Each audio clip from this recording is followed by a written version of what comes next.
guys, it's Junior. Welcome back to Horsepower Warehouse. I made you guys a promise, and that was if you liked and you subscribed to my content, I would keep showing you guys everything that I'm producing. And I'm proud to present to you our latest creation. Just here behind me, you can see we just built a 1966 convertible Mosport green Corvette. Of course it's a Corvette. I mean, come on guys, look at what we got going on here. It's Corvette City around here, and even more back in the shop. But the focus of today's attention is this girl. Oh my goodness. Now, I'm not one to pat myself on the back. We're a small team here. It's just myself and my guy who's hiding over there in that Bentley. His name is Ed D'Amore. He's an excellent fabricator, and you know, he helps me get it done around here. We produce, I'm proud to say, some of the best products that we can. I mean, we have no limits in craftsmanship and quality. You know, we get it done right. We're not a profit or a time driven kind of production here. That's why I'm perpetually booked out with service. I mean, that's not even the purpose of this channel, is to try to push the service of the cars on you. I want to show you, because I'm so proud of what we produced here. Mossport green, I don't know if you're already familiar with the color, but this is a 1966 exclusive color. Wasn't available on any of the other years. This car had a complete frame off restoration. We had it painted, took the body off, chassis, all the suspension components were powder coated. Everything was put back together with all brand new hardware, components, clips, so on and so forth. The list of what it takes to bring a car to this level is very, very extensive. This one, as you can see, it is a true knockoff car, side pipes, but it goes further than that. Wood wheel, automatic, power windows, factory air conditioning, power steering, power brakes. I mean, there's not much more you could say about one of these cars. This is a fully loaded deal. Don't mind the NCRS paperwork just kind of chilling there. We did have this car. It wasn't judged, but that's a verification paper. But when you go to do this level of restoration, everything's got to come out of the car. The dash completely blown apart, all the gauges individually, you know, recalibrated and restored. We try to save as much stuff as possible. I always go on the side of trying to restore an original part versus just replacing it with an aftermarket part, because the parts are never quite the same. Things like the gaskets, obviously, and all the hardware and things like that, you have to replace them. There is no getting around it, but the door gaps are nice. It doesn't droop when you open and close it. Closes nice and straight. Of course, all new gaskets and everything like that. Excuse the car being dusty. We haven't detailed it yet. It actually hasn't even been aligned yet. This is literally fresh out of the shop, but I was just excited to show you guys what we've produced here, because chances are after it gets out of alignment shop, it'll head to our south store and it'll be sold before I have the chance to even throw it up on the channel. But this thing, again, not trying to pat my own back here, but I'm really proud of how this came out. Power brakes, you can see the power steering pump down there. Factory AC car with that big old Frigidaire compressor. You can see all the factory AC components tucked away there. It goes beyond just using the right hoses and hose clamps. There's a lot of time and effort put into, you know, trying to make it as good as possible, you know, without being incorrect. I mean, you can over restore these cars and make everything, you know, shiny, and some things are supposed to be satin, some things are supposed to be flat. You know, you have to recreate what was done in '66. I'm really proud of how this one came out. The Mossport green color was something that I didn't really love at first. When we first got this, because I haven't done a lot of Mossport cars, when we first got this car and color, I was just not a fan.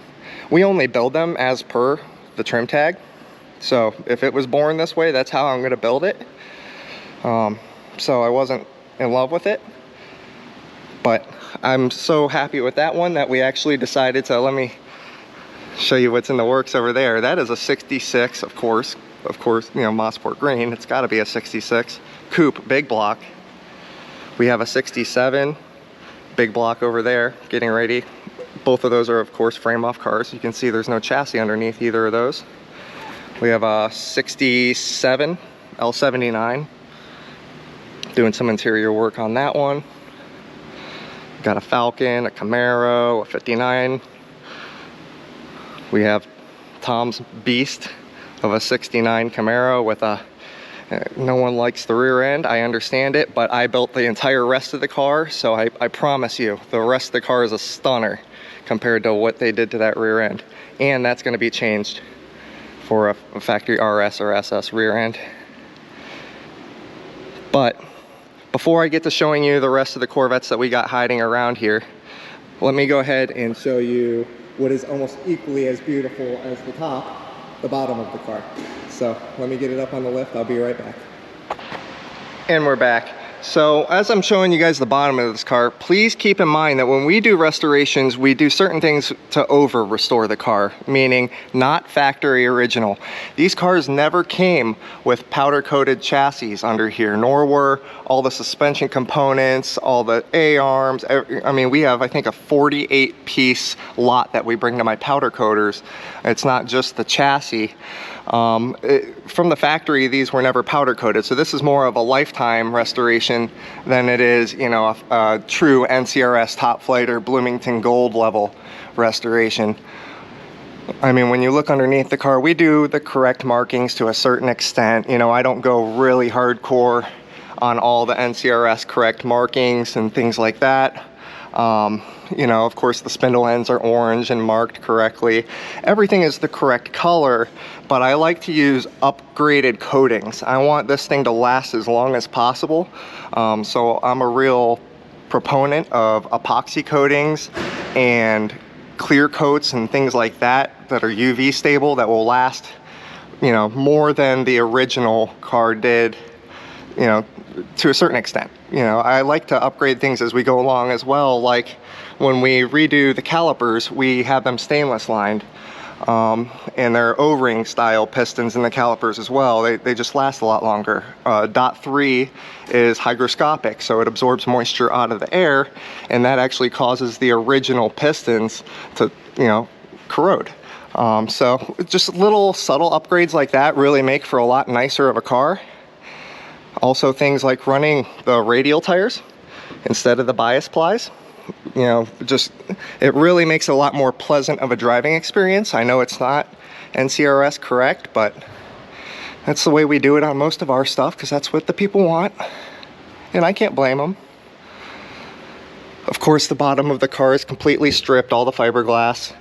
I do use a satin UV stable clear on all of the fiberglass, and then we actually go over it with Pledge. And Pledge works fantastic on all the powder coated stuff as well as the clear coated fiberglass stuff. It just looks like a clean 66 to me, guys. You know, we've done this so many times that I'm not gonna say I'm not impressed. I'm really proud of what, you know, just us two guys are able to accomplish here. But we've done it enough times that, you know, it's just a repeatable process. Here is a 67, which has been sold. This is also another car that we did a complete frame-off restoration on. You can see how this doesn't have any of that factory AC stuff over there. It is a power brake car and power steering tucked up under there. Do you know what this is? Okay, so Corvette guys will probably tell you it's got 3 vents there on the side, so it's a 65 or 66.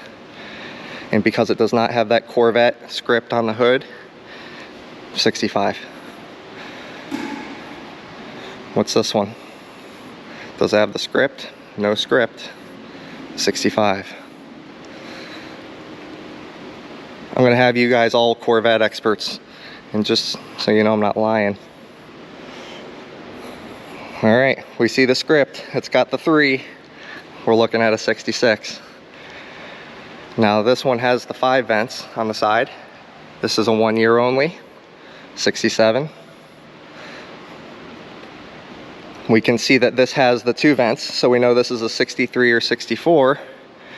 Of course, this one is lacking the split window in the rear, being a coupe, so we know it's a 4.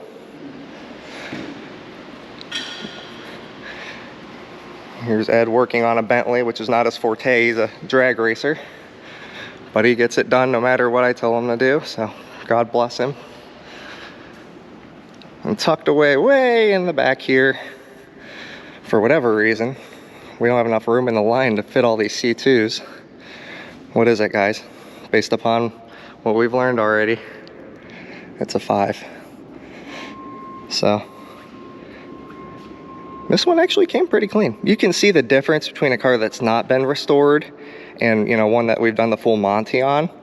I can appreciate it's got things like the, you know, the correct hose, heater hoses on it and things like that, but you know, all the finishes just aren't quite as bright, and you know, the master cylinder is looking a little worse from wear, I guess you could say. It's not leaking or anything, it's just, it's old. Nice car though. It's already for sale. I must not be doing any service to this one. See, I don't restore cars that don't need it. You know, I try not to build these cars into the stratosphere to where, you know, everyone needs to spend over 100 grand to get a nice car. We analyze each car and see the whole scope of the picture. You know, not every car needs a complete frame-off restoration. There's a lot of these that are great as they are. They just need little things, as all classic cars almost always do. You got to remember, these things were built in the 60s, so you're going to have the same nuisances that you have of any 60s cars. They're carbureted, they have distributors with points, you know. It's not coil over plug like today's stuff. There's no body control modules. So 67, we could tell you just by the rear, because it's got that backup light above the license plate. That's a 67 exclusive deal. As you can see, I've got the interior, or the seats torn out. I'm going to be taking the instrument cluster out of this car, doing a couple different little interior things. It's hard to tell if it's a black or dark blue car. I mean, you really got to look at it, because the dark blue on these is so dark blue that this might be a dark blue car. I don't know. I don't have good enough lighting here. I promise you guys I'm not blind. It's just really that dark of a blue. You can see the chassis that we have here for the big block 66. That Mossport is going to be incredible, guys. Like I said, the Mossport color is kind of growing on me. So I'm really excited to build a big block Mossport. That's going to be a really cool car. And then 67, again, big block.